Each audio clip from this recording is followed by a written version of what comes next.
Difficile de les apercevoir. Pourtant, elles vous observent. Tournon-sur-Rhône, 1300 habitants et bientôt plus d'une soixantaine de caméras. En 2010, la commune était l'une des premières d'Ardèche à investir dans un système de vidéoprotection. Un dispositif renforcé cette année.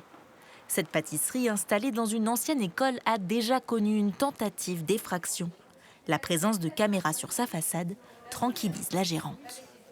Étant donné qu'on a un commerce et qu'on a du personnel qui travaille de 5h du matin jusqu'à 21h le soir, on est plutôt rassuré d'avoir des caméras sur notre commerce et même au-delà de ça dans la ville.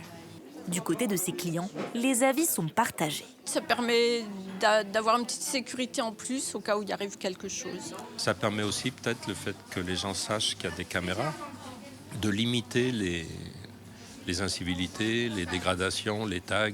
Moi, je trouve qu'on n'a peut-être pas besoin de tout ça. Une fois enregistrées, les images sont centralisées ici, dans les locaux de la police municipale. Elles sont automatiquement effacées au bout de 15 jours. S'agissant d'un dispositif de vidéoprotection, ces images ne sont visionnées par la police que sur demande. C'est ce document qui est là, par exemple une réquisition, dans lequel le gendarme ou l'OPJ nous demande des images, une séquence d'images, dans le temps, sur un lieu précis. En 2023, une quarantaine de réquisitions ont été faites. Tournon n'est pas une ville provinciale avec une problème d'éthique de délinquance importante, vous l'avez bien compris.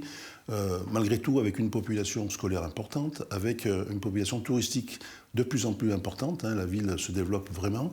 Ce besoin, c'est un outil indispensable à la bonne réalisation des enquêtes de gendarmerie notamment. L'ajout de 20 caméras supplémentaires a un coût, 300 000 €. Plus de la moitié est financée par l'État et la région.